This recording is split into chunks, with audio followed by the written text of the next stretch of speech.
नमस्कार मित्रों, डॉक्टर संजीव भानावत के चैनल में आपका हार्दिक स्वागत, अभिनंदन।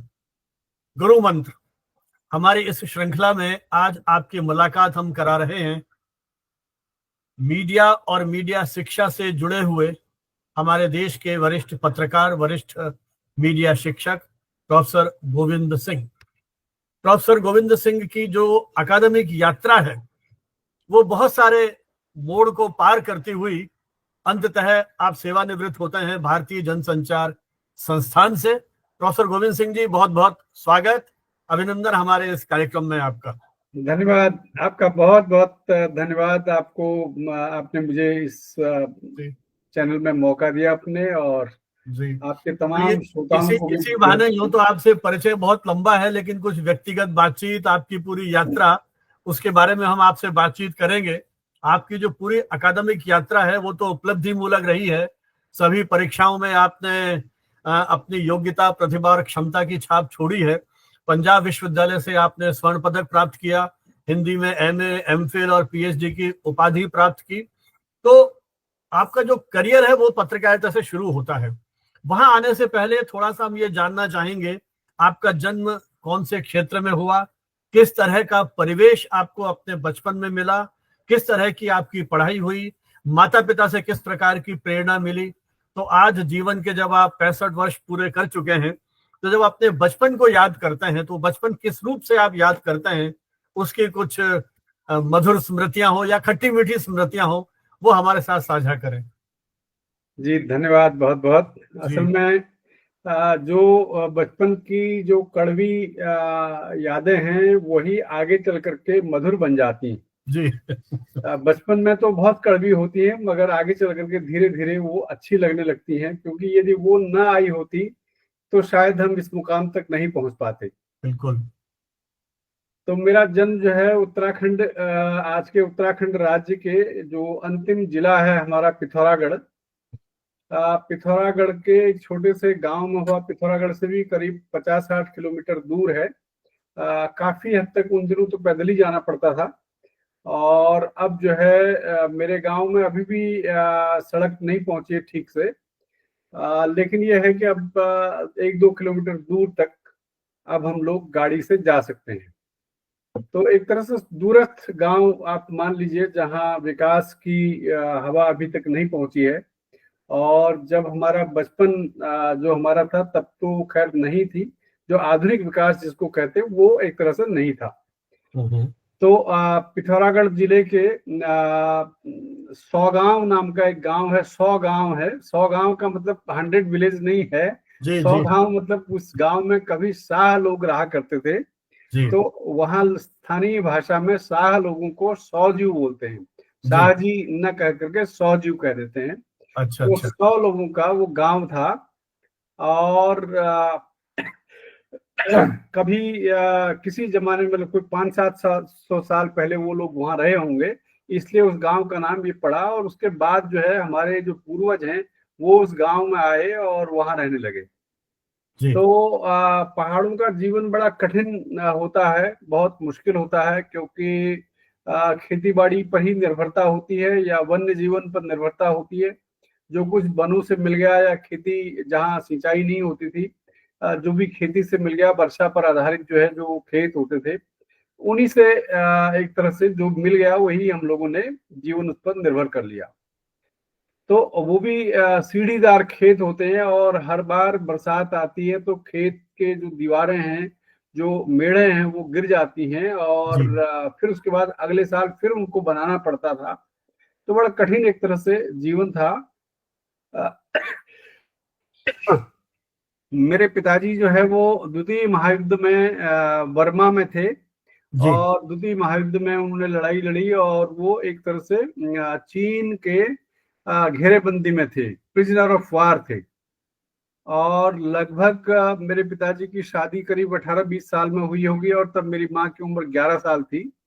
और शादी के कुछ ही दिनों के बाद वो चले गए फौज में भर्ती होने के लिए। फौज में भर्ती हो गए, और उसके बाद सीधा देखिए, अब फौज में भर्ती होने के लिए भी हमारे गांव से लगभग 8 दिन पैदल चल करके वो काठगोदाम तक पहुंचे। अच्छा। 8 दिन की पैदल यात्रा तय करके काठगोदाम पहुंचे और काठगोदाम से फिर ट्रेन या बस में जैसे भी हो बैठ करके लखनऊ पहुंचे और लखनऊ में फौज में भर्ती हुए और बर्मा भेज दिए गए। उस समय युद्ध महायुद्ध चल रहा था, शुरू हो गया था, तो वहां पहुंच गए। और फिर उसके बाद जो है उत्तरी बर्मा के किसी इलाके में वो प्रिजनर ऑफ वार बन गए और लगभग 12 साल तक वो लापता रहे।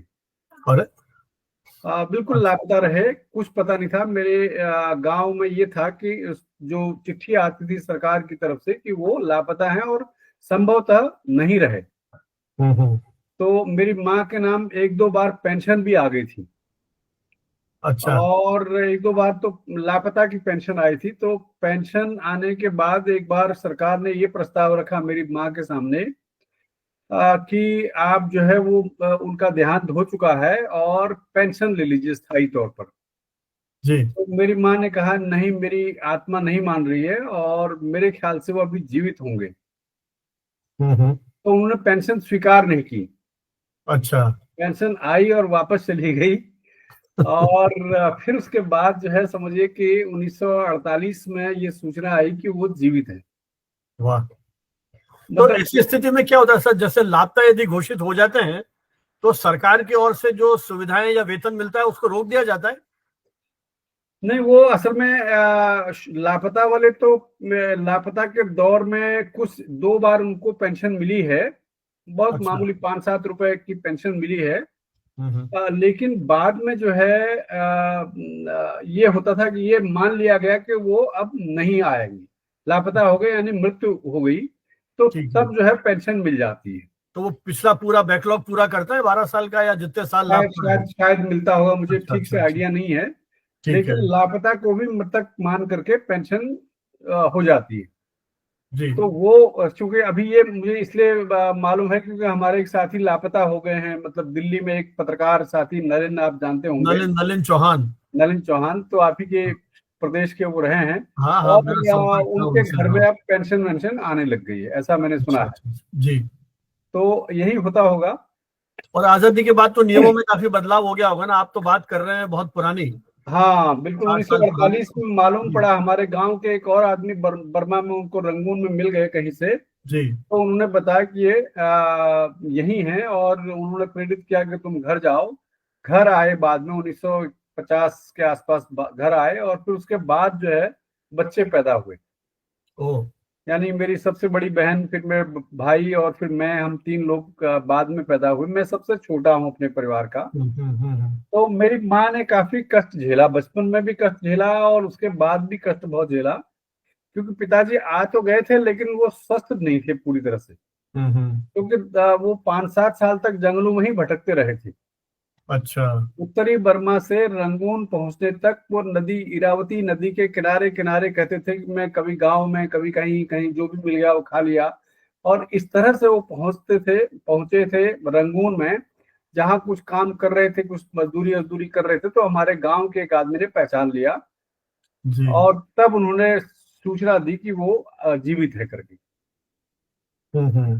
तो ये मेरी माँ का असल में ज्यादा संघर्ष है, वो तो खैर झेल ही रहे थे, लेकिन जी। माँ जो है, माँ के सामने कई शादी के प्रस्ताव आए इस हम्म। बीच जो है, और उन्होंने ठुकरा दिए। उन्होंने कहा नहीं, मेरा पति संभवतः जीवित जीवित, है। जी। मेरी आत्मा जो है वो नहीं मान रही है कि मैं उनको मृतक मान लूं। तो वो उन्होंने किया और उसके बाद जो है तबीयत खराब रहती थी और 1967 में मेरे पिताजी की मृत्यु हो गई। वो बहुत छोटे होंगे आप उस समय? अब मैं 8 साल का था, जी। 8वें साल में प्रवेश किया था और मेरे बड़े भाई जो है वो 13-14 साल के थे, उन्होंने 8वीं क्लास पास कर ली थी। जी। और उनसे बड़ी, सबसे बड़ी बहन दीदी हमारी थी जो 15 साल की अवस्था में उनकी शादी कर दी थी पिताजी ने। हम्म। तो इस तरह से जो है वो जीवन रहा। और जब मेरे पिताजी का देहांत हुआ तब भी हमारे आर्थिक हालत बहुत खराब थी, बहुत जी। खराब थी। और भाई को नौकरी छोड़नी, मतलब पढ़ाई छोड़नी पड़ी जी। 8वीं के बाद, मतलब समझिए। 8वीं के बाद ही कमाने की सोचा उन्होंने, कहीं कुछ हाँ, ऊपर? उन्होंने उसके बाद ही प्रयास करना शुरू कर दिया और फिर बाद में वो चंडीगढ़ चले गए और चंडीगढ़ में कुछ काम करने लगे वहाँ। 10वीं पास करके, 10th पास करके मैं भी उनके साथ हो लिया और इस तरह से मेरी पढ़ाई जो है फिर बचपन में स्कूल में पढ़ाई अपने गांव के स्कूल में हुई। फिर उसके बाद थोड़ा सा मिडिल क्लास जो है 6वीं से 8वीं तक एक और स्कूल जहां हम लोग थोड़ा दूर जो है जाते थे। और 9वीं 10वीं यानी 10th जो हाई स्कूल की परीक्षा है वो एक दूसरे गांव में दूसरे कस्बे में जाकर के पढ़ाई की। वहां हम लोग डेरा करके रखते थे, अच्छा। मतलब एक कमरा किराए में लेकर के रहते थे। और जी। सोचिए कि मैं जो है 9वीं क्लास का लड़का और अपना खाना स्वयं बनाता था 9वीं क्लास में। और जंगल से लकड़ी उकड़ी खुद लेके आते थे और वो लकड़ी से आग जलाते थे, क्योंकि गैस वैस की सुविधा नहीं थी, गैस या मिट्टी तेल भी की सुविधा भी नहीं थी। और वैसे ही हम लोग खाना वाना अपना बनाते थे और किसी तरह से जीवन कटा। और 10वीं के बाद में चंडीगढ़ आ गया अपने बड़े भाई के साथ। जी। तो सर, जो आपका जीवन रहा, जैसे पहाड़ी जीवन की उन सारी चुनौतियों को आपने सहन किया, फिर बिल्कुल। आर्थिक परेशानियों के कारण आप गांव छोड़ करके चंडीगढ़ आए और वहां के स्कूलों में आपने जैसे जैसे पढ़ाई की, फिर आता है 10वीं का समय जब आपको कोई विषय लेना पड़ता है। और उस समय तो मुख्य 3 धाराएं थी, साइंस, आर्ट्स और कॉमर्स। जी जी। तब आपने आर्ट्स ही लिया होगा मेरे ख्याल, जब एमए हिंदी में किया, या मैं साइंस में? 10वीं 8वीं के बाद ही हमारे यहाँ चॉइस होती थी साइंस या नाइन्थ आर्ट्स में, की। हाँ, नाइन्थ में लेना पड़ता था कॉमर्स आपको। तो नहीं था, लेकिन साइंस और आर्ट्स की थी। और मेरे नंबर चूंकि 8वीं में ज्यादा थे, जी। इसलिए मुझे साइंस मिल गई थी। अच्छा अच्छा अच्छा। साइंस मिल गई थी और 9वीं 10वीं में साइंस मिल गई। फिर साइंस बायोलॉजी लिया या मैथमेटिक्स लिया, मतलब डॉक्टर बनने बायोलॉजी की सोच? Biology biology biology. से डॉक्टर बनने की सोची मतलब? जी जी जी जी, बायोलॉजी अच्छा। लिया और बायोलॉजी में मैं ठीक ठाक था। जी। और फिर उसके बाद वहां से चंडीगढ़ आए तो 11वीं में, लेकिन तब तक वहां एडमिशन चालू हो गए थे और मेरा सर्टिफिकेट गांव से नहीं आया था। अच्छा तो वहां साइंस नहीं मिला और किसी तरह से मैंने कहा जो भी मिल रहा है वो ले लो। और एक ऐसे स्कूल में कॉलेज में एडमिशन मिला जहां जो उसी साल शुरू हुआ था, एसडी अच्छा। कॉलेज चंडीगढ़ का। हम्म। तो वहां एक एक मकान में कोठी में वो स्कूल कॉलेज चल रहा था। और वहां जो है एडमिशन, उन्होंने कहा कोई बात नहीं, सर्टिफिकेट नहीं भी है तो बाद में ला देना। अच्छा। और इस तरह से मेरा एडमिशन 11वीं में हो गया। और उसके बाद ठीक ठाक ही करीब करीब, मतलब संघर्ष तो हुआ, दूसरे शहर में जाने के बाद काफी कुछ चीजें बदल जाती हैं। और बहुत सारे जो अध्यापक थे वो सरदार थे। तो सरदार लोग जब पढ़ाते थे, और खास करके अंग्रेजी वाले एक शिक्षक हमारे थे, तो जब पढ़ाते थे तो वो दाढ़ी मूछों में ही शब्द अटक जाते थे। अब मुझे कुछ समझ में नहीं आता था। अच्छा। जी। तो बड़ा मुश्किल होता था। और बड़ी मुश्किल से खैर किसी तरह से 11वीं पास हुई। फिर गवर्नमेंट कॉलेज वहाँ का एक अच्छा कॉलेज था चंडीगढ़ का, हम्म। वहां मैंने एडमिशन लिया 12वीं क्लास के बाद। वो प्री यूनिवर्सिटी और उसके बाद 3 इयर्स डिग्री कोर्स जी। होता था। वहां एडमिशन लिया और ठीक ठाक रहा कि 12वीं में मैं बहुत मतलब एक तरह से समझ लीजिए कि एक किंग कर्तव्य विमूढ़ जैसा आदमी हो जाता है, गांव से आया हुआ और एकदम शहर की चकाचौंध। गांव में हम हम्म। झोपड़ी वाले स्कूल में रहते थे जहाँ मतलब पानी टपकता था। स्कूल में पानी टपकता था और मतलब ज्यादा बारिश हो जाए तो 5वीं क्लास तक का मुझे याद है, तो हमारी जो टीचर थी वो बीच में खड़ी हो जाती थी और बच्चे सब उनके इर्द गिर्द खड़े हो जाते जहां पर पानी नहीं टपकता था। अच्छा। सारे बच्चे ऐसे जो है वो उनके साथ चिपक जाते थे जी और बीच में वो खड़ी हो जाते। बड़ा दृश्य अद्भुत, वो जैसे गोवर्धन पर्वत वाला दृश्य जी जी जी। आपको याद आता होगा, ठीक हाँ उसी हाँ, तरह का बिल्कुल। दृश्य। तो सर, इन चुनौतियों के बीच में जब आपने अपनी सारी पढ़ाई की, तो उस समय उस किशोर गोविंद सिंह के मन में किस तरह के भाव उमड़ते थे कि मुझे अल्टीमेटली करना क्या है? पिताजी सेना में थे, कभी ऐसा लगा कि मैं सेना की ओर चला जाऊं, या आपकी साहित्यिक सांस्कृतिक क्षेत्रों में कुछ रुचि थी, या पत्रकारिता की एक झलक, या कहीं आपने सोचा, मतलब स्कूल का वो जो आपका पढ़ाई के अलावा जो एक क्षेत्र था, वो किस तरह का था उस समय? देखिए जो बचपन में गांव का जो स्कूल था वहां में काफी होनहार विद्यार्थी था। जी। चंडीगढ़ आने के बाद चूंकि एकदम से बदल गया था माहौल, और हम्म। वहाँ अंग्रेजी माध्यम ज्यादा चलता था कॉलेजेस में।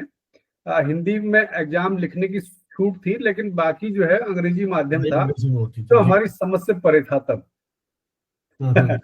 तो इसलिए जो है मुश्किल तो होती थी, पर तमन्ना बहुत थी, मतलब आगे बढ़ने की। अब मैं जी ये भी कर सकता हूँ, मैं वो भी कर सकता हूँ, तमाम तरह के एक्टिविटीज में भाग लेना।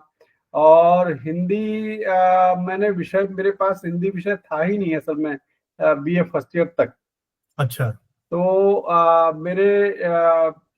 लेकिन मैं भाग लेता था हर एक चीज में, मतलब निबंध प्रतियोगिता में भी भाग ले रहा हूँ, कविता प्रतियोगिता में भाग ले रहा हूँ, कहानी में भी भाग ले रहा हूँ, हम्म डिबेट में भी भाग ले रहा हूँ, भले ही आए कुछ नहीं, जी हाँ, लेकिन लेकिन सक्रिय थे आप सभी तरफ। जी भाग लेना है, उसी बहाने से उस चीज को सीख लेना है। जी तो जब बीए सेकंड ईयर में गया, तो सेकंड ईयर और फाइनल 2 साल का मिला करके हमारे वहाँ बीए ऑनर्स हुआ करता था।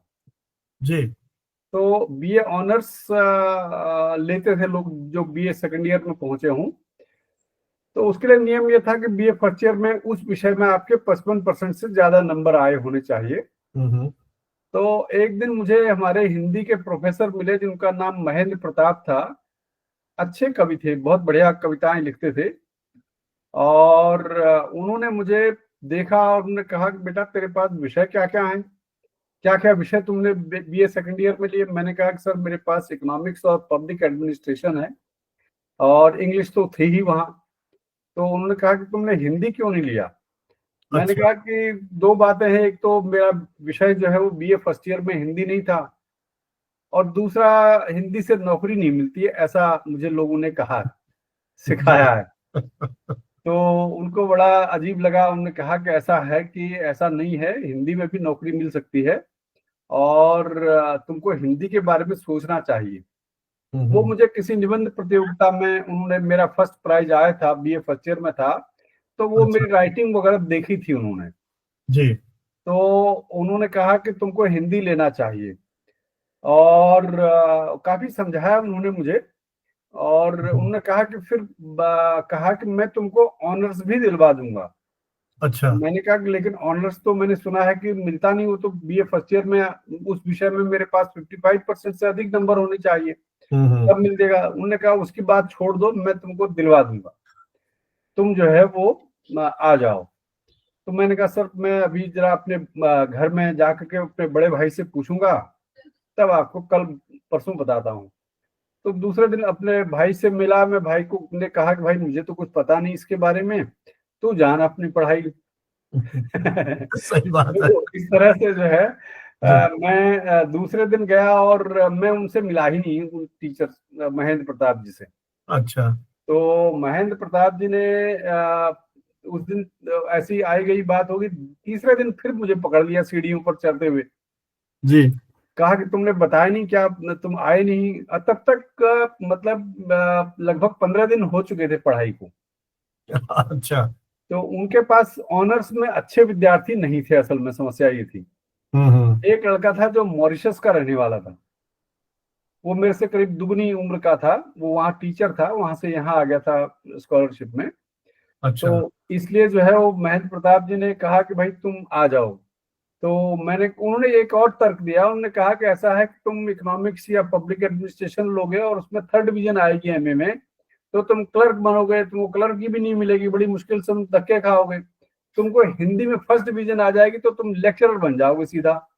अच्छा तो ये उन्होंने बड़ा जबरदस्त ल्यूक्रेटिव तर्क दिया एक तरह से, और तुम आ जाओ। फिर मैं दूसरे दिन उनकी क्लास में, नहीं नहीं, उन्होंने मुझे पकड़ लिया और उन्होंने हाथ पकड़ कर अपनी क्लास में ले गए।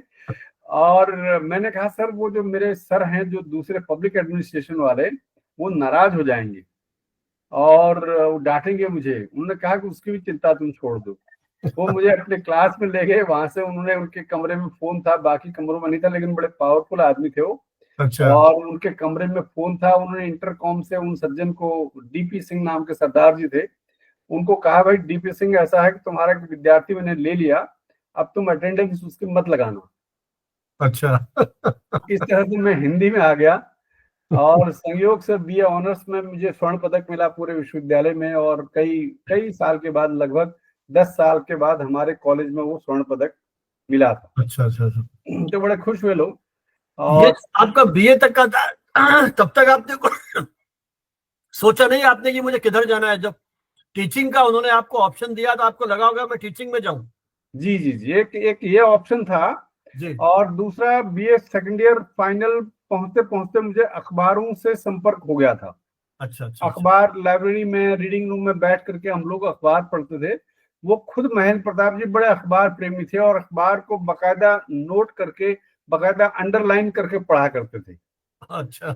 अब अखबार को अंडरलाइन करके पढ़ते थे और घर में बहुत संभाल करके रखते थे। अखबारों के इतने बंडल उनके पास मिलते थे, बड़े अखबार प्रेमी आदमी थे वो।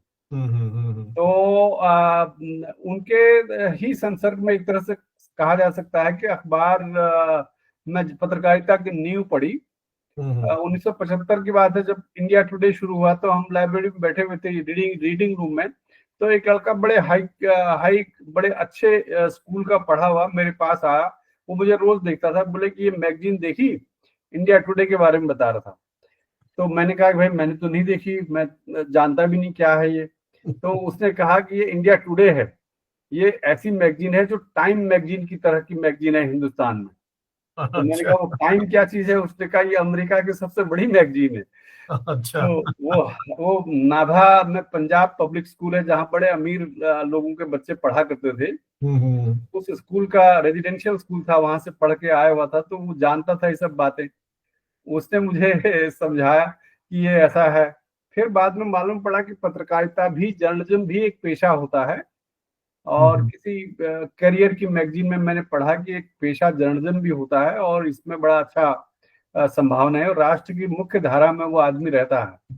तो जी। ये पता अच्छा, चला ये कि सब जो आप बात कर रहे हैं सेकेंड ईयर थर्ड ईयर की, ये कौन सा वर्ष था उस समय लगभग? ये 1975, 76, 77। अच्छा, 1975-76। जी जी जी क्योंकि चंडीगढ़ का जो डिपार्टमेंट है वो देश में सबसे पुराना डिपार्टमेंट है पत्रकारिता का, जी जी जी और डॉक्टर पीपी सिंह ने एस्टेब्लिश किया था। जी जी जी, तो बिल्कुल उस सही बात। समय पत्रकारिता में प्रवेश लेने की इच्छा नहीं हुई फिर आपकी ग्रेजुएशन के बाद? ग्रेजुएशन के बाद जो है, मैं चूंकि फर्स्ट आया था, तो मेरे एक टीचर ने कहा कि भाई तुमको सीधा यूनिवर्सिटी का मेरिट स्कॉलरशिप मिल जाएगा अच्छा। और उसमें तुम जाओ, एमए हिंदी करो।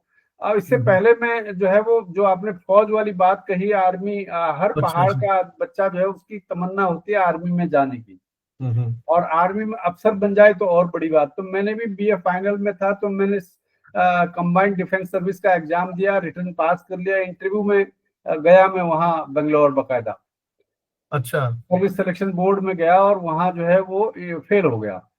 फिर वो बड़ा निराश होकर के मैं लौटा था, तभी मेरे टीचर ने बताया कि बेटा तू तो फर्स्ट आ गया है यूनिवर्सिटी में, और तू जा एडमिशन ले और तेरे को स्कॉलरशिप मिलेगा। मैंने कहा पैसे अब मेरे भाई जो है सपोर्ट नहीं करने वाले। उन्होंने कहा कि अब तेरे को पैसा मिलेगा 100 रुपये महीना। तो ये तो बहुत हम्म। बड़ी अमाउंट थी, क्योंकि फीस जो है 25 रुपए ही थी एमए जी। फर्स्ट ईयर में। हम्म। तो मैं वो उन्होंने तुरंत चिट लिखी, और हेड ऑफ द डिपार्टमेंट जो थे उस समय, धर्मपाल मैनी जी, हम्म।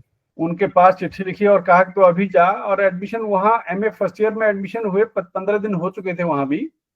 और मैं वहां गया और उन्होंने कहा कल सुबह आना, कल बात करेंगे। कल एक हमने और मीटिंग बुलाई है एडमिशन कमेटी की, उसी में तुम्हारा भी कर देंगे। अच्छा तो दूसरे दिन मैं गया और उन्होंने मेरा एडमिशन कर दिया। इस तरह से मैं एमए फर्स्ट ईयर हिंदी में एडमिशन मैंने ले लिया। अच्छा। और पत्रकारिता में विभाग में एडमिशन लेने का थोड़ा सा इसलिए हुआ नहीं हुआ मन, क्योंकि वो अंग्रेजी माध्यम वाला था। ओके। ठाकुर साहब वहाँ थे। हाँ हाँ हाँ हाँ। हालांकि मैंने एमए करने के बाद उसका टेस्ट दिया और टेस्ट पास कर लिया था। हम्म। लेकिन चूंकि मैं एमफिल में टॉपर था मतलब एडमिशन टेस्ट का। तो हम्म। ठाकुर साहब ने खुद ही कहा कि भाई तू ऐसा कर कि ये एमए एमफिल कर ले, और ये वाला तुम डिप्लोमा कर लो कि भारतीय विद्या भवन से। ओके। वहां भी मैं ही पढ़ाता हूँ। उन्होंने बकायदा, ठाकुर साहब ने मेरी एक पर्ची लिखी और जो भारतीय विद्या भवन के प्रिंसिपल को लिख दिया कि इसको एडमिशन कर दिया जाए। ठीक वहां है। मैंने एडमिशन डिप्लोमा में लिया। एमफिल सुबह करता था, शाम को पत्रकारिता का डिप्लोमा करता था। अच्छा। ये मतलब तब बीए फाइनल करते करते तक मेरी इच्छा ये हो गई थी कि मुझे पत्रकार बनना चाहिए। हम्म। उसमें हमारे जो हिंदी के टीचर थे गवर्नमेंट कॉलेज बीए तक के, उनका बड़ा योगदान था। और महेंद्र प्रताप जी की जिनकी आप बात कर रहे हैं, उन्हीं के कारण आप पत्रकारिता की ओर उन्मुख होते हैं। रुझान मेरा हुआ, और वो अच्छा। कहते थे कि वो राष्ट्र की मुख्य धारा है, तुम टीचर उचर बन के क्या करोगे।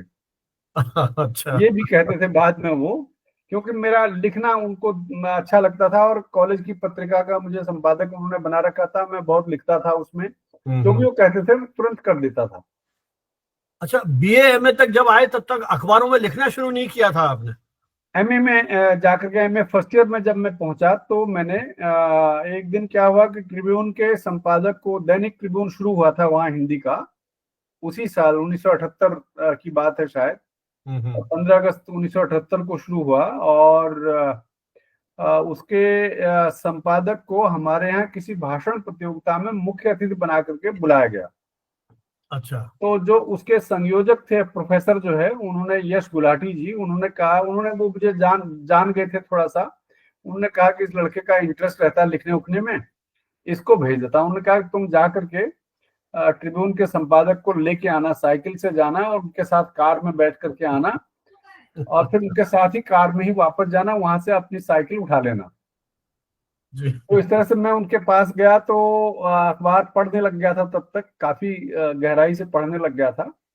तो वो कार में बैठे बैठे मैंने कहा कि अच्छा मौका है, तो मैंने कहा साहब ये अखबार में मैं भी लिखना चाहता हूँ।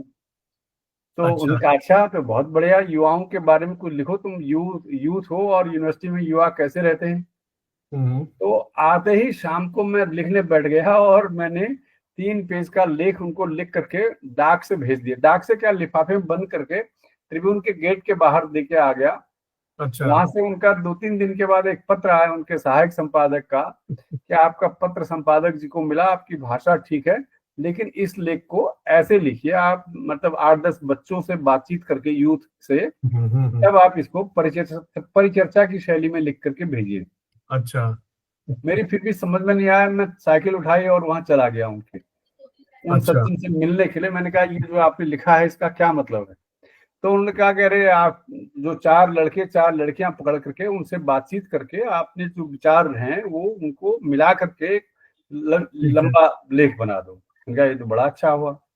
तो करीब समझिए कि मैंने 8 पेज और लगभग 3 पेज का अपनी भूमिका और 1 पेज की उपसंहार मिला करके 12 पेज का लेख उनको अच्छा। 3 दिन के अंदर अंदर दे दिया।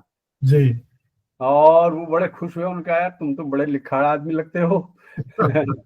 और वो अगले हफ्ते जो है लगभग आधे पेज से ज्यादा जगह पर वो अखबार में अच्छा। यूथ यूथ पर केंद्रित उनका एक पेज आता था, उसमें आधे पेज से बड़ा लेख उन्होंने मेरा छाप दिया। पहला लेख था, और लगभग मेरे ख्याल से 15 दिसंबर 1978 की बात है। अच्छा, ट्रिब्यून में छपा आपका पहला लेख? हाँ हाँ हाँ। उससे उसका पहले पारिश्रमिक भी मिला पहले होगा आपको? हैं। सर, उसका पारिश्रमिक भी मिला होगा? जी जी, 40 रुपए पारिश्रमिक मिले, और मैंने उसको खर्च नहीं किया। और मेरे कुछ मतलब जो लड़के जो हमारे मेंटर टाइप होते थे कॉलेज में, यूनिवर्सिटी में, उन्होंने कहा कि भाई 2 किताबें उन्होंने मुझे सुझाई, मतलब राजनीतिक रूप से थोड़ा जागृति आने लग गई थी और हम्म। पत्रकारिता की तरफ रुझान बढ़ रहा था। तो उन्होंने 2 किताबें बताई, एक सर्वोदय दर्शन थी दादा धर्माधिकारी की, अच्छा। और दूसरी अहिंसक क्रांति की प्रक्रिया। ओके। ये भी उन्हीं किसी के सर्वोदय वालों की ही किताबें थी। वो अच्छा। सर्वोदयी आदमी थे, तो उन्होंने कहा ये किताबें तुम लेके पढ़ लो। तो मैंने वास्तव में वही किताबें, लगभग 22-23 रुपए की 2 किताबें आ गई थी, जी। और वो ली मैंने, और डाक से मंगाई, और मतलब वीपीपी से जी। उसका पेमेंट किया गया। और खर्च नहीं किए वो, मैंने अपने निहित स्वार्थ के लिए खर्च नहीं किए, जी। किताब ली। सर, आज की पीढ़ी तो ये वीपीपी क्या होता है यही नहीं पता होगा उन्हें। सही बात, सही बात, अरे वो सही बात। अमेजोन से और फ्लिपकार्ट से मंगाने वाली पीढ़ी है। ये बात सही है आपकी। तो ये बड़ा रोमांच रहा आपको, इस तरह से पहला लेख छपा।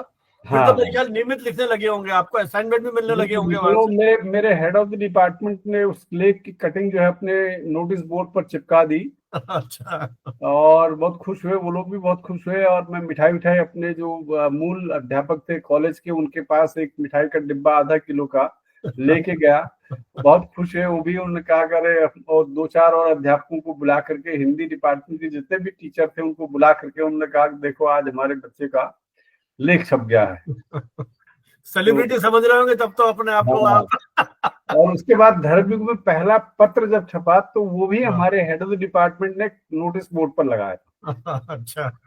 धर्मयुग में, ये भी 1978-79 की बात है, जी जी। वो भी उन्होंने नोटिस बोर्ड पर लगाया था। तो पाठकों के पत्र और वो परिचर्चा के माध्यम से आपका एक तरह से पत्रकारिता में प्रवेश हुआ। जी एमए आपने किया, फिर एमफिल भी किया आपने। जी जी, एमफिल भी साथ ही साथ कर लिया था। तब तक पत्रकारिता में आपने प्रवेश नहीं किया था। नहीं, पत्रकारिता में शाम को पत्रकारिता में एमए करते करते तक मेरा ये हो गया था कि मैं पत्रकार ही बनूंगा। जी और एमफिल करने के बाद ये थोड़ा और क्लियर हो गया कि मुझे पत्रकार ही बनना है। जी मैंने इवनिंग में डिप्लोमा कर लिया था भारतीय विद्याभवन का, जहां हमारे ठाकुर साहब जो है, प्रोफेसर जी ठाकुर, जी वो जी। खुद भी पढ़ाते थे, और प्रेम कुमार जी स्टेट्समैन के वो भी पढ़ाते थे। दोनों मुझे बहुत बहुत चाहते थे। वो वहां भी इंग्लिश मीडियम था, अच्छा। और वहां भी इंग्लिश और हिंदी का झगड़ा मेरे साथ हुआ। तो वो जी ठाकुर साहब कहते तुम पढ़ते रहो, बस कोई चिंता नहीं, बस कोई समस्या नहीं है, तुम जो भी है इंग्लिश में हो रहा तो कोई बात नहीं। वो तो इंग्लिश वाले ही थे, आप जानते हैं ठाकुर जी साहब। जी, बिल्कुल बिल्कुल, हाँ। और हम अपने प्रिंसिपल के पास में गया कि भाई ये हिंदी माध्यम होना चाहिए। उन्होंने कहा कि हिंदी माध्यम नहीं होगा, हम हम्म, इंग्लिश मीडियम वाले हैं। मैंने कहा लेकिन आपके प्रोस्पेक्टस में लिखा हुआ है कि इंग्लिश में भी, हिंदी में भी दे सकता है। तो हाँ उन्होंने हाँ। कहा कि ऐसा है कि तुम अपने रिस्क पर जो है दोगे, अच्छा हम परमिशन नहीं देंगे। फिर मैंने 20-25 लड़कों के सिग्नेचर करवाए, अच्छा। सिग्नेचर अभियान चलाया कि हिंदी माध्यम भी में भी देने की छूट होनी चाहिए। ठीक है। उन्होंने जो है, वो इंग्लिश मीडियम था, असाइनमेंट वगैरह टेस्ट वेस्ट मैंने सब इंग्लिश में पास किए, लेकिन फाइनल एग्जाम हिंदी में दिया, और वहां भी मुझे एडिटिंग के पेपर में पूरे देश भर में स्वर्ण पदक मिला। वाह, बहुत बढ़िया। वो भी अच्छा मुझे, मतलब जबकि हमारे डिपार्टमेंट ने मना कर दिया था कि हम नहीं परमिशन देंगे। अच्छा। सिग्नेचर अभियान चलाया तो उससे फिर वो मान के, चलो ठीक है तुम दे दो, तुम बेकार लड़के हो और तुम मानते नहीं कहना, और तुम हिंदी में ही दे दो, लेकिन फेल व्यूल हुए तो हम जिम्मेदार नहीं। अच्छा। क्योंकि बम्बई से उसका होता था, कॉपी बम्बई जाती थी। हाँ हाँ हाँ हाँ हाँ। और वहां जो है वो एडिटिंग के पेपर में मैंने टॉप किया। अच्छा अच्छा। तो फिर आपका जो पत्रकारिता का शुरुआत होती है वो कौन सा हुआ? ट्रिब्यून से शुरू हुई फिर आपकी? नहीं, ट्रिब्यून से नहीं हुई। मैं मुझे ये था कि पहले चूंकि एमफिल कर लिया था, लगभग कर लिया था, एमफिल का रिजल्ट नहीं आया था, तो उसी बीच जो है वो एक जगह मैंने हरियाणा पब्लिक सर्विस कमीशन का हिंदी लेक्चरर के लिए इंटरव्यू दिया, और अच्छा, मेरा नंबर मेरिट में तीसरा था। लेक्चरशिप के लिए? हाँ, जो जितने भी एप्लीकेंट होंगे, ये हाँ मालूम पड़ा हाँ। कि मेरा मेरिट में तीसरा नंबर है, और 18 वैकेंसियां थी। ओके। लेकिन मेरा नंबर आया नहीं। उन्होंने इंटरव्यू में ही, एक तरह से बड़ा जातिवाद और बड़ा क्षेत्रवाद वहां होता था, जी। और उन्होंने जो है वो कहा कि ठीक है, देखेंगे बाद में।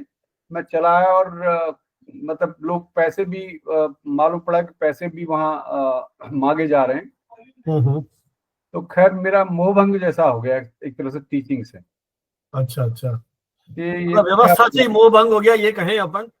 क्योंकि हाँ जिस तरह बिल्कुल। का आपने व्यवस्था देखी और आपको संदेह हाँ रहा कि सब कुछ पारदर्शिता नहीं है वहां पर, बिल्कुल बिल्कुल है ना? बिल्कुल। हम्म। पारदर्शिता नहीं थी, तो मुझे बड़ा दुख जैसा हुआ। फिर मुझे लगा कि जहाँ पहली नौकरी मिलेगी अपने आप वहां जाएंगे। जी। तो पहली नौकरी मेरी हिंदी अनुवादक की थी। अच्छा, वो चंडीगढ़ में ही? भारत सरकार के एक हम्म, संस्थान में, देहरादून में, आईसीएआर का एक इंस्टीट्यूट था। अच्छा अच्छा। वहां पर मैं हिंदी अनुवादक बन गया। और लेकिन वो अनुवादक तो बन गया था, मगर वो मतलब नजर जो है पत्रकारिता की ही तरफ लगी हुई थी। जी। तभी एक दिन जो है वो नाई की दुकान में बैठे हुए अखबार दिखा, नवार्ड टाइम्स, उसमें वैकेंसी दिखी प्रत्यार्थी पत्रकार वाली। अच्छा अच्छा अच्छा। तो मैंने उससे मांग लिया अखबार, और रात में एप्लीकेशन बना करके भेज दी टाइम्स ऑफ इंडिया ग्रुप को। जी। और फिर जो है वो सिलेक्शन हो गया। अच्छा, तो बहुत नव भारत टाइम से शुरू है? टफ था, जी मतलब एक तरह से टाइम्स ऑफ इंडिया में ट्रेनी बनना बहुत टफ होता था, क्योंकि जी। सारे देश में रिटन टेस्ट होता था। फिर उसके बाद जो है फाइनल इंटरव्यू, एक प्रिलिमिनरी इंटरव्यू दिल्ली में या बम्बई में होता था। फिर हम्म। उसमें जो छांटे हुए लड़के हैं उनको बम्बई में फाइनल इंटरव्यू के लिए बुलाया जाता था। अच्छा। और 4 वैकेंसी केवल थी, 4 वैकेंसी थी, मतलब एक नवभारत टाइम्स में, एक सारिका में, एक ऐसे ऐसे अलग अलग अच्छा जैसे अच्छा, जैसे उनके जो वैकेंसी। अलग अलग प्रकाशन है उनके लिए होगा वहां पर। जी जी जी, तो हम्म। सबके लिए एक एक वैकेंसी थी, तो 4 वैकेंसी थी, तो 4 में मेरा नंबर आ गया वहाँ। जी और मैंने सरकारी नौकरी छोड़ करके मैं वहाँ चला गया। जी। बम्बई का जीवन कष्टमय था भले ही, लेकिन मजा आया। लेकिन सब उस ट्रेनिंग, समय टाइम्स ऑफ इंडिया का भी अपना इंस्टीट्यूट था, टाइम्स स्कूल। नहीं वो असल में स्कूल तो बाद में बना। अच्छा, जो बात की बात इंस्टीट्यूट था वहाँ ट्रेनिंग जर्नलिस्ट वाला, जहाँ ट्रेनिंग जर्नलिस्ट जर्नलिज्म की जो स्कीम थी, है। जी। वो अप्रेंटिसशिप एक्ट के तहत थी। ओके। और उसमें टाइम्स ऑफ इंडिया वाले उसको बहुत ईमानदारी के साथ करते थे। जी पतंजलि जी जो है हम लोग के ट्रेनिंग डायरेक्टर हुआ करते थे बम्बई में, और उन्हीं के पढ़ाए हुए, उन्हीं के सिखाए हुए लोग सब हिंदी पूरे, मतलब पूरे देश की पत्रकारिता में छाए हुए थे। जी एमजे अकबर, सुरेंद्र प्रताप सिंह, गणेश मंत्री, और तमाम जितने, विनोद तिवारी जो संपादक माधुरी के बने, और जी तमाम बड़े बड़े लोग जो है उस समय वहाँ उस ट्रेनिंग स्कीम के थ्रू निकल चुके थे। पहले जो है वो 6 महीने पूरी ट्रेनिंग होती थी, पढ़ाई होती थी, फिर आगे के 6 महीने ऑन जॉब ट्रेनिंग होती थी। जी। लेकिन हमारे समय तक आते आते हमको 42 दिन तक केवल क्लासरूम पढ़ाई हुई हमारी। अच्छा अच्छा। उसके सारे संपादकों को बुलाया जाता था, एक एक करके सारे संपादक आकर के पढ़ाते थे एक एक दिन। हम्म। और फिर उसके बाद 42 दिन के बाद हमको अलग अलग डेस्क में, अलग अलग अखबारों में भेज दिया जाता था। जी। कुल 16 लोग हमारी ट्रेनिंग के बैच में थे, जिसमें से 11 लोग अंग्रेजी के थे, और 5 लोग, हम 4 लोग हिंदी के थे। तो सर, जो नवभारत टाइम्स से आपकी यात्रा शुरू होती है, तो आपने टाइम्स ग्रुप के भी जो और पब्लिकेशन है जैसे धर्मयुग है और जो दूसरे उनके प्रकाशन थे उसमें भी आपने काम किया। फिर बाद में हिंदुस्तान में आपने काम किया, अमर उजाला में काम किया। फिर इसके अलावा जो दूसरे मीडिया के प्लेटफॉर्म हैं, आज तक में आपने काम किया, आउटलुक के साथ आप जुड़े रहे, स्पेन के साथ जुड़े रहे आप, जो अमेरिकन एम्बेसी की ओर से प्रकाशित होता था। तो आपका एक तो ये बहुत ज्यादा मतलब अलग अलग जगह का अनुभव रहा, और इलेक्ट्रॉनिक मीडिया में और प्रिंट मीडिया में। हालांकि यदि एक एक की बात करेंगे तो बहुत समय लग जाएगा, लेकिन ओवरऑल जो आपका अनुभव रहा डिफरेंट टाइप के मीडिया में, दैनिक अखबार से लेकर के साप्ताहिक, मासिक अखबार, और फिर विदेशी प्रकाशन में काम किया, तो किस तरह की चुनौतियों को या किस तरह के अनुभव रहे उन्हें आप कैसे महसूस करते हैं? देखिए, चुनौतियां तो बहुत थी। एक तो यह है कि मैं थोड़ा संकोची स्वभाव का भी रहा हूँ। मतलब जी हालांकि अंदर से, बाहर से बहुत शांत दिखाई देता हूँ, लेकिन अंदर से बहुत उथल पुथल चलती रहती है। जी जी। तो यदि कहीं दबाया जा रहा है, कहीं जबरन बातें हो रही हैं, प्रेशर में आपको काम करना पड़ रहा है, तो मुझे टेंशन होने लगती थी, जी। और फिर मैं दूसरी नौकरी ढूंढने लगता था, अच्छा। बिना छोड़े। मतलब मैं वहां पर बहुत नॉर्मली काम कर रहा हूँ बाहर से दिखने देखने पर, लेकिन अंदर से बहुत टेंशन हो रही है, तो मैं दूसरी जगह खोजने लग जाता था, और इस तरह से मुझे मिल भी जाती थी, क्योंकि काम ठीक ठाक था। तो ये था कि शुरुआत में जो चुनौतियां थी उसमें ये लगा कि देखिए, जो हिंदी में तरक्की जो है पत्रकारों की बहुत अच्छी नहीं है, सुविधाएं बहुत अच्छी नहीं है। 1952 में जिन लोगों ने नवभारत टाइम्स में सब एडिटर के तौर पर ज्वाइन किया था, 30 साल के बाद 1982 में भी वो सब एडिटर के सब एडिटर ही थे। ओहो। और वो बड़े कुंठित हो गए थे, लोग ऐसे फ्रस्ट्रेटेड नजर आते थे। बड़ी टेंशन, उनको देख करके बड़ा दुख होता था कि देखो, इन लोगों ने अपनी जिंदगी, एक सज्जन थे जो बैंक में मैनेजर थे, जी वो स्टेट बैंक में मैनेजर थे, प्रोबेशनरी अफसर थे, वहां से छोड़ करके पत्रकार बन गए, इसलिए कि शायद आजादी के बाद हिंदी की पत्रकारिता श्रेष्ठ हो जाएगी, हम्म। लाइमलाइट में आएगी, और नंबर 1 एक तरह से देश की पटरानी हो जाएगी, वो जी। पत्रकारिता की पटरानी बन जाएगी। लेकिन ऐसा कुछ हुआ नहीं, वो दासी की दासी रही, पटरानी अंग्रेजी की बनी रही। लेकिन साहब, आपको क्या कारण लगता है? अभी आपने बहुत सारे नाम लिए, जी जी इवन मेरे ख्याल राजेंद्र माथुर जी के साथ भी आपने काम किया होगा, क्योंकि जी 80 के जी दशक में वो नवभारत टाइम से जुड़ चुके थे। और सुरेंद्र प्रताप जी का आपने नाम लिया, और बहुत सारे लोग जो उस समय थे। तो जब हिंदी के इतने स्टॉलवर्ट पत्रकार उस दौर में काम कर रहे थे, तो क्या कारण है कि हिंदी पत्रकारिता का वो जो आप जिन उम्मीदों को लेकर के गए थे, या आपसे पहले जो वरिष्ठ लोग हैं, तो ऐसी कौन सी चुनौतियां रही? मतलब मालिक नहीं ठीक थे, या हमारा माहौल ठीक नहीं था, क्या था? माहौल भी ठीक नहीं था, लेकिन जो माथुर साहब जब नवभारत टाइम्स में आए तो उसके बाद से नवभारत टाइम्स की या हिंदी की पत्रकारिता का उत्थान शुरू होता है, मुझे जी। ऐसा लगता है। उससे पहले जो है हिंदी की पत्रकारिता बहुत अच्छी हालत में नहीं थी। मतलब 1977 तक नवभारत टाइम्स को देखें तो अक्षय कुमार जैन संपादक थे, और कोई बहुत ज्यादा छाप उन्होंने हिंदी पत्रकारिता जी। पर या भारतीय पत्रकारिता पर नहीं छोड़ी। जी। उसके बाद कुछ दिन के लिए डेढ़ दो दो ढाई साल के लिए अंग्रेज जी बने। अंग्रेज जी ने थोड़ा उसको उभारने की कोशिश की, फिर वो भी छोड़ के चले गए।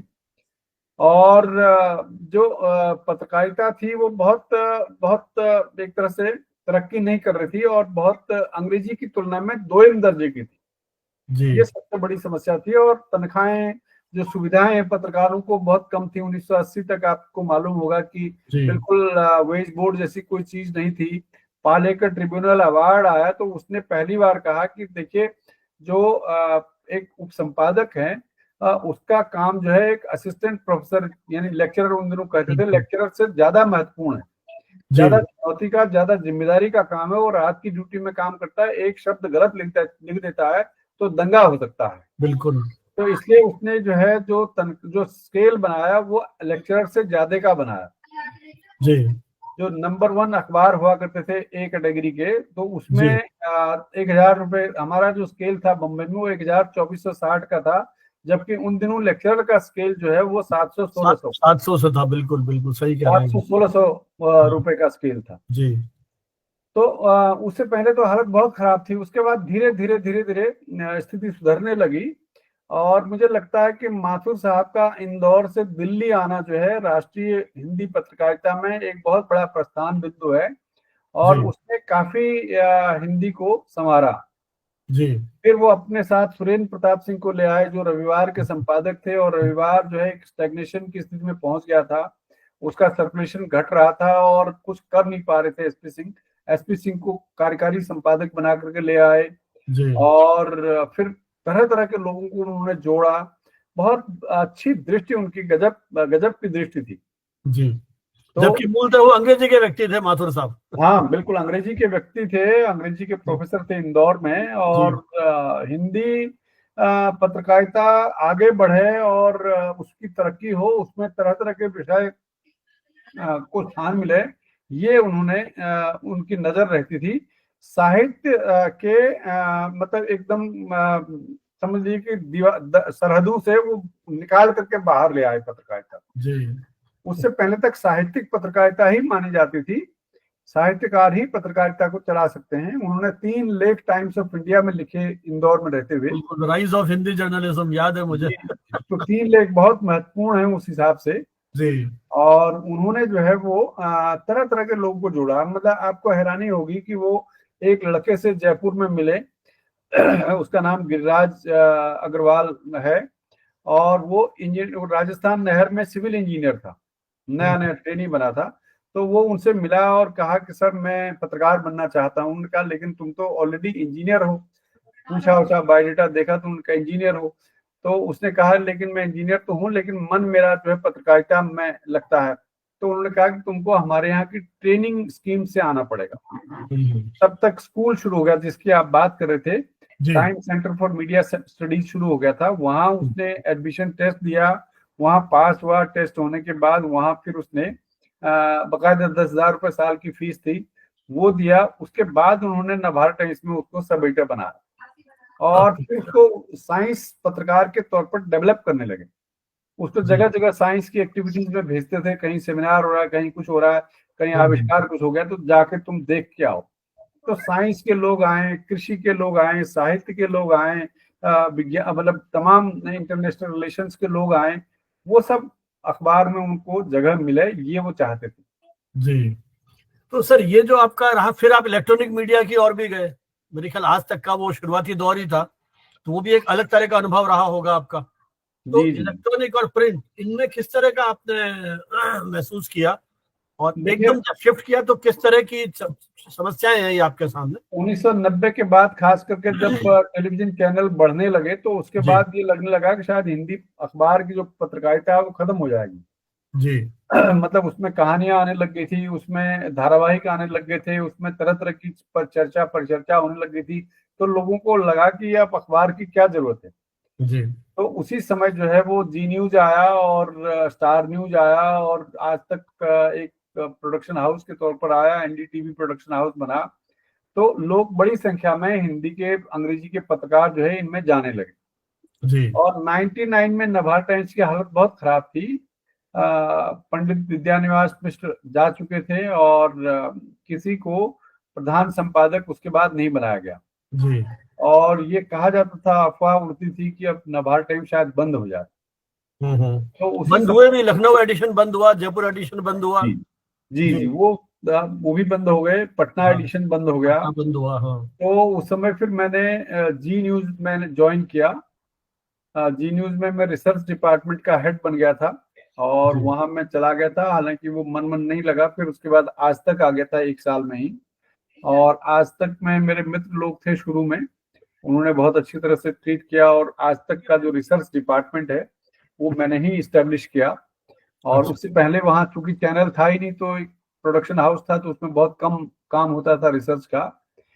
तो वो उसकी वजह से जो है एक अलग वो हुआ। लेकिन कुल मिलाकर के 2 साल में वहां रहा और मुझे लगा कि जो रिसर्च का काम है वो बहुत नाशुक्रे टाइप का है अखबार, मतलब टेलीविजन में। क्योंकि आप सब काम आप करते हैं और नाम किसी और का होता है। जी।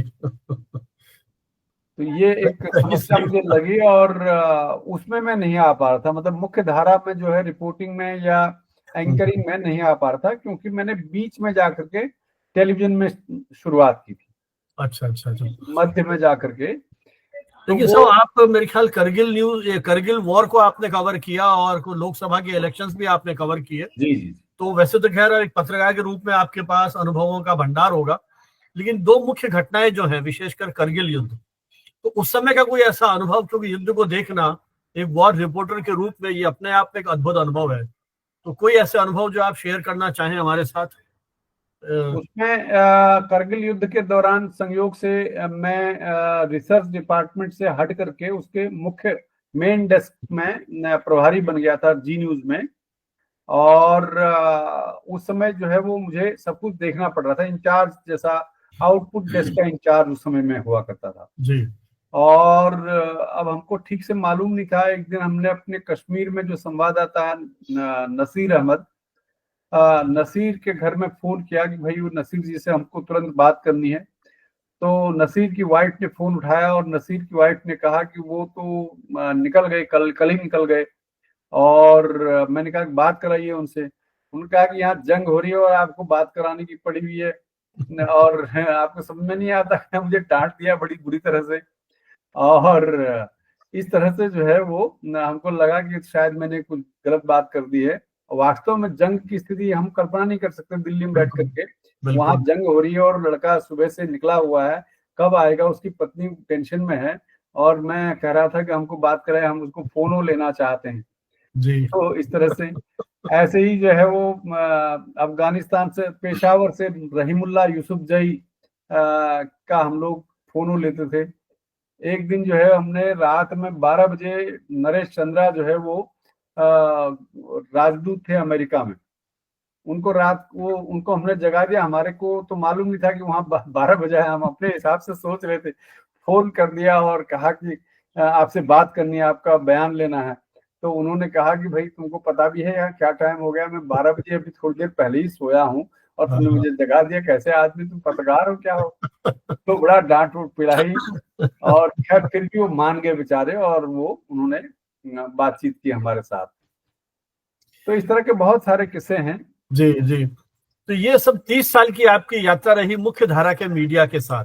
जी जी इसमें चुनौतियां तो बहुत थी, लेकिन एक संतुष्टि भी कहीं रही होगी जब अपना नाम आप फ्रंट पेज पे देखते हैं आर्टिकल के साथ। बहुत सारे लोग आपको मिलते हैं जो आपके आलेख के लिए आपको कहते हैं कि बहुत बढ़िया लिखा, और कहीं ना कहीं अपने आप को अभिव्यक्त करने का मौका मिलता रहा। फिर अचानक 2011 में मोड़ आता है जब आप टीचिंग की ओर उन्मुख होते हैं। एक वो दौर था जब आपने टीचिंग को छोड़ दिया उस व्यवस्था से कहीं परेशान होकर के।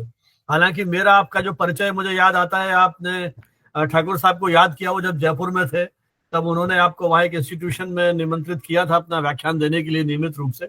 तभी से मेरे ख्याल उस बात को भी आज 2.5-3 दशक होने जा रहे हैं, तभी जी से अपन मिलते रहे। लेकिन 1994-95 की बात है। हाँ, 94-95, तो उस बात को 30 साल होने आ गए साहब। जी तो मैंने तो एक शिक्षक गोविंद सिंह जी को ही देखा है एक तरह से, और पत्रकारिता के किस्से आपसे जो ठीक है चाय की मेज पे बहुत सारे सुनते रहे हैं, लेकिन एकदम जो आपने शिफ्ट किया फिर टीचिंग की ओर, और यूनिवर्सिटीज वो भी ओपन यूनिवर्सिटी, कहाँ तो वो सुबह से शाम से व्यस्त रहने वाले गोविंद सिंह, और फिर ओपन यूनिवर्सिटी में जहाँ लेसन राइटिंग का काम, और साल में 2 या 3 बार जो कंटेंट कैंप लगते थे वहां आपने, तो उस सारे को आपने किस तरह से अपने आप को उसमें समाहित किया, या वो किस तरह की आपकी यात्रा रही? फिर आप जम्मू भी गए, फिर आईआईएम से भी आए, बहुत सारे पदों पे काम किया, सेमिनार्स में गए, वो आपने विद्यार्थियों के साथ संवाद किया। तो वो कुछ आपके अनुभव, विशेषकर उस दौर में जब आप अखबार में या टीवी चैनल में थे, जब वहां उन युवाओं से आप मिलते थे, उनकी भाषा को देख के, उनके उच्चारण को देख करके, या जो वहां ट्रेनिंग देते हैं, और फिर यूनिवर्सिटी में जो ट्रेनिंग हो रही है, तो उस रूप में एक पत्रकार गोविंद सिंह जी और एक शिक्षक गोविंद सिंह जी, जी इस तरह से आप। असल में क्या है कि मैं पत्रकार तो था, लेकिन कहीं न कहीं अंदर से शिक्षक भी था। जी तात्कालिक मोहभंग की वजह से मैं शिक्षा में नहीं गया, पत्रकारिता में आ गया, और अपने हम्म, उसूलों की वजह से। लेकिन मन ही मन टीचिंग में भी एक इंटरेस्ट बना हुआ था, क्योंकि मैंने एमफिल एमफिल किया था, पीएचडी भी साथ ही साथ मैंने हाँ। कर डाला था, तो इसलिए इच्छा तो रहती थी, इसलिए मैं और पीएचडी में टोकना चाहूंगा, पीएचडी का आपका विषय पत्रकारिता पे था या साहित्यिक विषय नहीं, था? साहित्य में था। निराला की रचना प्रक्रिया पर मेरे टीचर ने मुझे जो विषय दे दिया वो मैंने अपना लिया। अच्छा अच्छा, ठीक। और बम्बई में रहते हुए मैंने पूरी की पत्रकार की अपनी पीएचडी। मैं बकायदा शाम को 6 बजे बम्बई यूनिवर्सिटी की लाइब्रेरी जाता था, और वहाँ अपना पढ़ाई वढ़ाई करके अपना 8 बजे वहां से निकलता था, तब घर आता था। जी काफी मैंने कार्ड वार्ड बनाए थे, और ठीक से की थी पत्रकार पीएचडी। जी। तो मेरे टीचर ने कहा कि भाई मेरे जो एमए के प्रोफेसर थे, उन्होंने कहा कि शायद ये पीएचडी तुम्हारे काम आ जाए और इसको कर लो। हम्म। बहुत प्रेरित उन्होंने किया मुझे पीएचडी करने के लिए, तब मैंने किया, अदरवाइज मैं शायद नहीं कर पाता। वो ना होते तो नहीं कर पाते, ये भी बात सही। हम्म। ये दूसरे अध्यापक थे जिनका नाम प्रोफेसर लक्ष्मी नारायण शर्मा था, और बड़े भले आदमी, बहुत हिंदी के बड़े विद्वान आदमी थे। तो पीएचडी मैंने हिंदी में की थी, और लेकिन 90 से जो है मैं लगातार किसी न किसी रूप में पढ़ाने लग गया था। जी 1990 में टाइम्स ऑफ इंडिया का जो ट्रेनिंग स्कूल था दरियागंज में हमारे यहाँ, उसमें भी पढ़ाने लग गया था। और साथ ही साथ जो है फिर 91 92 के आईएमसी के बैच में जो लड़के हिंदी पत्रकारिता में थे, हमारे जहांगीर साहब ने मुझे बुलाया था। उन अच्छा दिनों अच्छा। में मैं संडे मैगजीन का इंचार्ज था, तो कुछ लड़के उनके पास गए। उन्होंने कहा कि साहब, जो हमारे लेख वगैरह छाप देते हैं गोविंद जी, उनको आप बुलाइए। वो लड़के ही हैं, युवा है, मैं 31 साल की उम्र थी। उन्होंने कहा कि वो युवा हैं, और लेकिन हम लोगों को बहुत मतलब प्रोत्साहित करते हैं लिखने के लिए। तो जी मैं उनके लेख वेख बच्चों के छाप दिया करता था, आईएमसी के जो स्टूडेंट्स थे। जी। तो वो उन्होंने कहा, तो वो जहांगीर साहब ने मुझे 2 क्लास के लिए बुलाया मैगजीन एडिटिंग पर। अच्छा। और उसके बाद से नियमित रूप से पढ़ाने का सिलसिला शुरू हो गया। फिर वाईएमसीए में एक रेगुलरली मैंने हफ्ते में एक दिन जो है जाना शुरू किया 1994 बैच में। और वो बच्चे मेरे बड़े अच्छे मतलब निकले, आज भी बहुत जगहों पर बहुत लीडिंग पोजीशंस में हैं। फिर उसके बाद नियमित रूप से, आपको मालूम है, राजस्थान बुलाया ठाकुर साहब ने।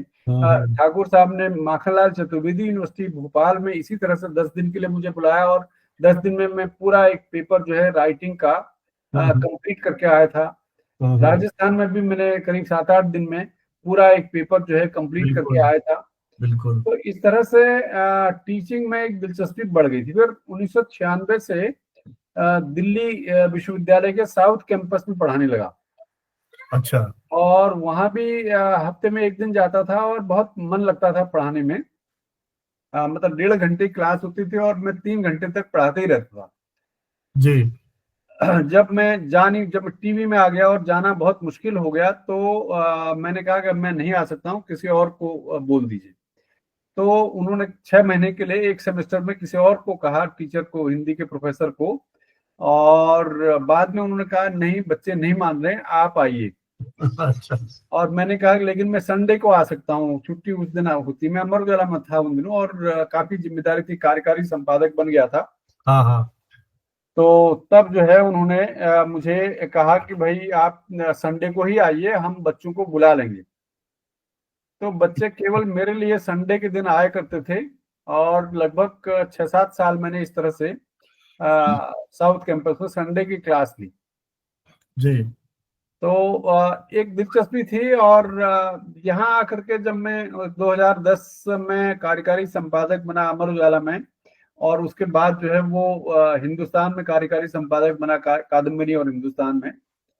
तो कुछ ऐसी स्थितियां हुई कि मैंने कहा कि मुझे लगा कि अब जो है पत्रकारिता में बहुत कुछ करने को मेरे लिए रह नहीं गया है। जी। तो जो कुछ मुझे सीखना था मैं सीख चुका हूँ, जहां तक पहुंचना था पहुंच गया हूँ। उससे ऊपर केवल एक प्रधान संपादक या समूह संपादक की पोस्ट होती है, हम्म। जहां बहुत ज्यादा मतलब उस तरह का। मालिक की मर्जी पर भी निर्भर करता है बहुत कुछ। हाँ हाँ, कि आप बिल्कुल। कितना सूट करते हैं बहुत उनको। सारे तनाव, बहुत सारे जी। प्रेशर्स उनके ऊपर होते हैं। मैंने समझा कि मैं शायद इसके लिए बहुत फिट नहीं हूँ। तो हम्म। मैंने सीरियसली सोचना शुरू कर दिया कि कहाँ मैं जा सकता हूँ। आपने ओपन यूनिवर्सिटी की बात कही, तो उससे पहले मैं दून यूनिवर्सिटी, जो रेगुलर और बढ़िया यूनिवर्सिटी थी उस समय की, अच्छा अच्छा अच्छा। वहां वीसी ने मुझे बुलाया। जी। एक प्रोफेसर साहब ने, दिल्ली के हमारे जेएनयू के प्रोफेसर साहब ने उनको कहा कि भाई ये लड़का आ रहा है और देखिए। मैं उनके पास गया, और उन्होंने बकायदा मुझे किराया दे करके बुलाया। वहाँ कोई इंटरव्यू नहीं था, लेकिन उन्होंने मुझे क्लास क्लास के लिए बुलाया। क्लास के बाद उन्होंने कहा, बायोडेटा देखा, तो उन्होंने कहा कि लेकिन भाई तुम्हारा बायोडेटा तो कोई अनुभव तो है नहीं आपका, इसके हिसाब से तो आप अखबार में ही रहे हो। तो मैंने हम्म कहा कि लेकिन जो आपके यहाँ एक लाइन लिखी रहती है कि प्रोफेसर के लिए कि eminent, he should be eminent professional from the industry, तो हम्म। उसके तहत शायद मैं आ सकता हूँ। मुझे हमारे धूलिया जी थे, धूलिया जी ने भी कहा कि भाई तू इसके बिल्कुल। तहत जो है तुम्हारा हो सकता है काम। तो वहां मैं गया, तो उन्होंने कहा कि लेकिन मैं नहीं जानता हूँ कि भाई इसका क्या मतलब है।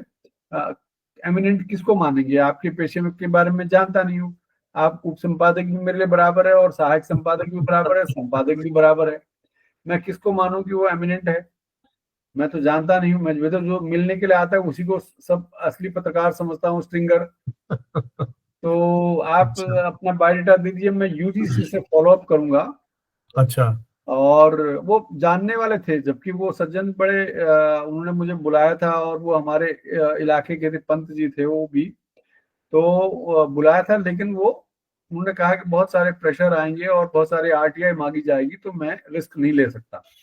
अच्छा। तो आप संपर्क में रहिए, यूजीसी से कुछ क्लैरिफिकेशन आ जाएगा तो फिर देखेंगे। तो इसी बीच जो है उत्तराखंड ओपन यूनिवर्सिटी में 2-3 बार वैकेंसी निकल चुकी थी, और वहाँ कोई सुपात्र नहीं मिल पा रहा था। हम्म। तो उसके वीसी ने भी हमारे कुछ जानने वालों से बात कही होगी, तो उन्होंने मुझे प्रेरित किया कि आप वहाँ अप्लाई करो। हम्म। फिर हमारे दूसरे साथियों ने कहा, जो मुझे चाहते थे कि मैं इस लाइन में आऊं, उन्होंने कहा कि ठीक है, ओपन यूनिवर्सिटी तो है, मगर एक आपकी यूनिवर्सिटी सिस्टम में एंट्री हो जाएगी। बिल्कुल। अब बाद में जो है 2-4 साल के बाद जो है वो आप मुख्य धारा में आ जाइए। हम्म। तो इसी कारण से फिर मैं 5 साल वहां रहने के बाद फिर मैं जम्मू गया, अच्छा। केंद्रीय विश्वविद्यालय गया, और फिर जी। वहां से फिर दिल्ली आने का रास्ता बना। सर 2011 में आपको गणेश शंकर विद्यार्थी पुरस्कार मिलता है, जो एक बहुत ही प्रतिष्ठित पुरस्कार हमारे यहाँ का, और भारत के राष्ट्रपति ये पुरस्कार सामान्यतः प्रदान करते हैं।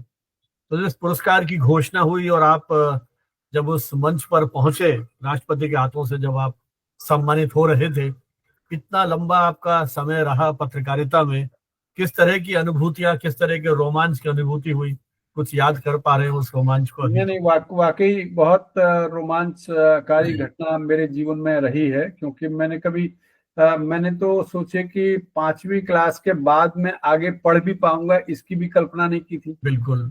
मेरी माँ तो कहती थी कि इसको, जो फौजी लोग आते थे वो कहते थे बेटा इसको ले जा करके जरा बॉय कंपनी में भर्ती करवा देना, क्योंकि जी। ये कैसे रहेगा, गांव में बर्बाद हो जाएगा, ये है वो है, ये उनको लगता था। किसी तरह से हर स्टेप दर स्टेप जो है, अगला स्टेप क्या होगा मुझे मालूम नहीं रहता था। बिल्कुल। ऐसे में पत्रकारिता जीवन की एक बड़ी उपलब्धि मुझे मिली, और मेरे साथ जो है जो पुरस्कार लेने वाले लोग थे, काफी सीनियर लोग, परमानंद पांचाल जैसे लोग थे, हिंदी के बड़े बड़े सेबी जो है, जो देश विदेश से लोग आए हुए थे वो थे। मेरे बाद जो अगले साल का 11-12 का मुझे मिला, 12-13 का रवीश कुमार को मिला। अच्छा। और वो भी हमारे साथ ही लाइन में थे। तो हम लोग जो है वो हमको 14 में पुरस्कार मिला, क्योंकि सब इकट्ठे 2 साल का इकट्ठा अच्छा। पुरस्कार मिला। जी। तो बहुत खुशी हुई, और मेरे परिवार के लोग को भी बहुत खुशी हुई कि चलो ये एक कहीं कहीं न कहीं कुछ तो पहुंचा। जी। नहीं, आपके सभी मित्रों को भी बड़ी खुशी हुई और बहुत अच्छा लगा कि हमारे सर्किल में किन्हीं को एक इतना प्रतिष्ठित पुरस्कार जो मिल रहा है। सर, अपन अब अंतिम चरण में है अपने इस बातचीत के। आप पत्रकार भी रहे, शिक्षक भी रहे और आपने अलग अलग यूनिवर्सिटीज में पढ़ाया। अब जो दौर आ गया है डिजिटल पत्रकारिता का, यूट्यूब में बहुत सारे जर्नलिस्ट मेन स्ट्रीम सड़ के उधर आ गए हैं। तो आपको क्या लगता है, जब आप शिक्षण में हैं, 80 के दशक में आपको बहुत बड़ी पीड़ा थी कि पत्रकारिता में बहुत अधिक पैसा नहीं है, चुनौतियां बहुत हैं। आज वो मुझे लगता है वो परेशानियां और आप बड़ी हैं। तो जब आप पढ़ाते हैं तो क्या फील करते हैं? मतलब मुझे तो कई बार लगता है कि कहीं हम कोई अन्याय तो नहीं कर रहे हैं विद्यार्थियों के साथ, क्योंकि जॉब्स का मार्केट बहुत खराब है, सैलरीज बहुत कम है, और आने वाले दौर में प्रिंट का भविष्य क्या होगा कुछ नहीं पता। आप क्या सोचते हैं अपने इतने लंबे पत्रकारिता और शिक्षक के करियर में और विद्यार्थियों के भविष्य को लेकर के?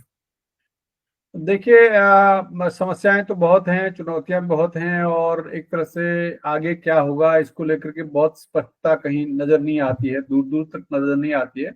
लेकिन मैं तो काफी हद तक आशावादी भी हूँ। जी। और मैंने चूंकि अनेक दौर देखे हैं, और अनेक दौर में मैं खुद छोड़ करके भाग भाग खड़ा हुआ था। 1986 में एक बार भाग खड़ा हुआ था, फिर उसके बाद 1999 में भाग खड़ा हुआ था।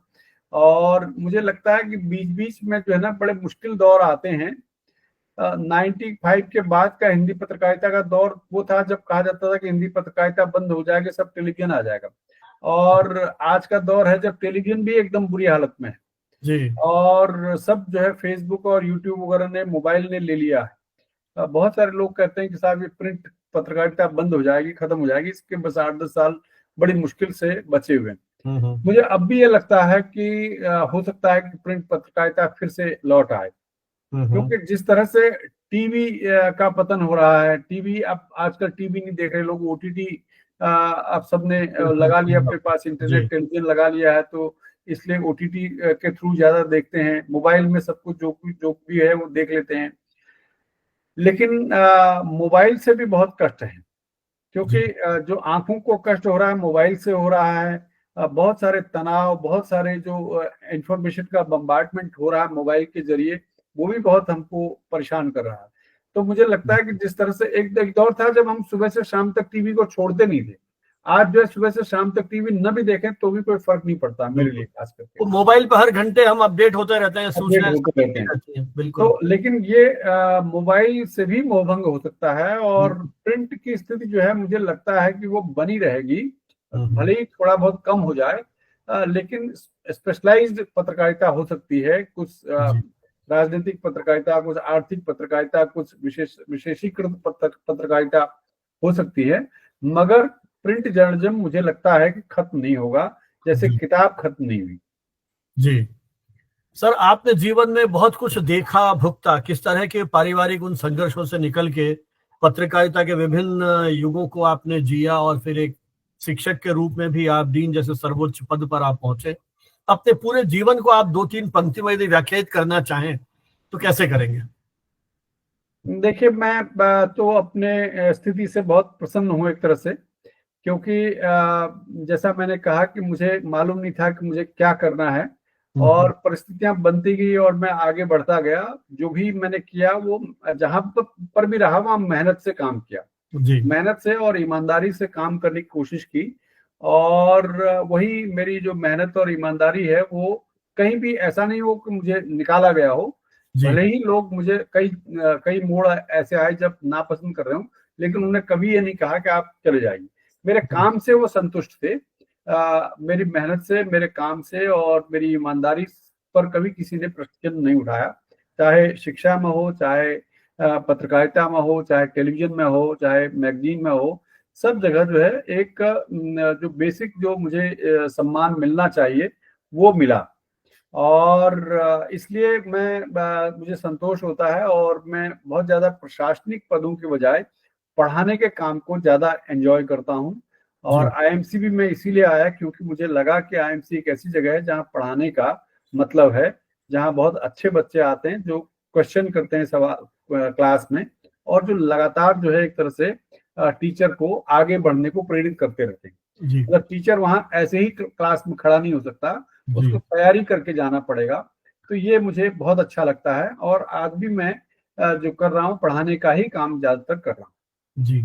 कोई भविष्य की योजनाएं सेवानिवृत्ति के बाद? नेचुरली समय हमारे पास पहले के मुकाबले अधिक रहता है, तो कोई पुस्तक लेखन, आपके अनुभवों को कोई लेखन या इस तरह की कोई योजना जी, प्रस्तावित? पुस्तक लेखन की दिशा में मैं आगे बढ़ रहा हूँ। किताबें जो मेरी अधूरे पड़े हुए थे, बहुत सारी योजनाएं, उन सबको आगे बढ़ा रहा हूँ।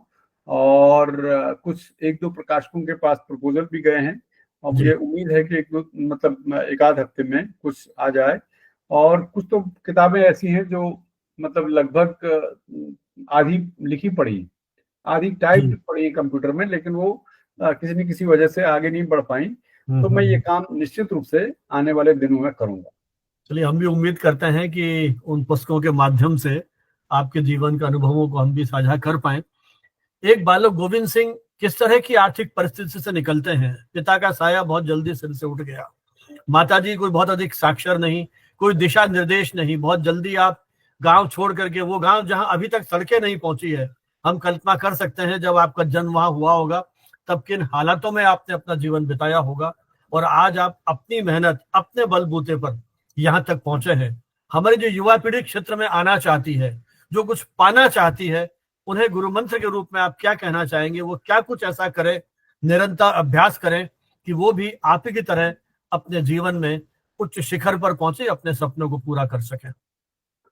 देखिए, जहाँ तक पत्रकारिता का सवाल है तो उसमें मुझे जी यही लगता है कि भाषा और विषयों को समझने और पढ़ने लिखने की जो प्रवृत्ति है वो हमेशा बनी रहनी चाहिए। और ईमानदारी के साथ अपना काम करें, मेहनत जी करें, मेहनत से कभी पीछे ना हटें। और आगे बढ़ने का और इससे ज्यादा कोई तरीका हो नहीं सकता है। बहुत सारे लोग जो है वो चापलूसी करके या अपने संपर्कों के बल पर आगे बढ़ने की कोशिश करते हैं। मुझे लगता है कि वो सब शॉर्टकट हैं, पर वो स्थायी समाधान नहीं होते हैं। और मुझे लगता है कि यदि बच्चे जो है इस तरह से आगे बढ़ेंगे तो उनको निश्चित रूप से, चाहे पत्रकारिता शिक्षण है, चाहे मुख्य धारा की पत्रकारिता है, उसमें निश्चित रूप से कामयाबी मिलेगी। चलो, हम भी उम्मीद करते हैं कि जो आपके विद्यार्थी इस कार्यक्रम को जब भी कभी सुनेंगे, वो आपके इन बातों पर चिंतन मनन करेंगे, किस तरह से अपने बल पर, अपने सामर्थ्य पर आगे बढ़ें। किसी तरह की बैसाखियां आपको सफलता के शिखर पे नहीं पहुंचाएंगी। अपने पे विश्वास रख के निरंतर मेहनत करें। और आपने भी अब सेवानिवृत्ति में बहुत अधिक समय आपके पास है, तुलनात्मक दृष्टि से तो जो कुछ आपका लेखन बचा हुआ है, जो परियोजनाएं आपकी बची हुई हैं, वो पूरी हों, और आप इसी तरह से निरंतर पूरे स्वस्थ रह करके उसी जुनून उत्साह के साथ, क्योंकि वो जुनून तो मैंने भी देखा है आपके साथ देश के अलग अलग मंचों पर मिलना होता रहा है। आप जिस धैर्य के साथ, जिस शांति के साथ बात करते हैं, बिना किसी उत्तेजना के, चाहे मंच पे कितना ही, अभी हाल ही में एक मीटिंग में देखा है, लेकिन आप बिल्कुल संयमित रह करके जब समय आता है तब किस तरह से उस पूरे माहौल को बदल सकने में आप सक्षम है, इसका तो मैं प्रत्यक्ष दृष्टा हूं। आपने जहां भी आप रहे, जिस भी समाचार पत्र या मीडिया संस्थान में आपने काम किया, विश्वविद्यालय में काम किया, उसको आगे बढ़ाने के लिए आप निरंतर सोचते रहे, 24 घंटे आप उसके लिए काम करते रहे। निश्चय ही आपका व्यक्तित्व जो है हम सभी के लिए प्रेरणास्पद है। बहुत बहुत शुभकामनाएं। धन्यवाद। जय हिंद, जय भारत। बहुत बहुत धन्यवाद आपका, बहुत बहुत आभार। जी।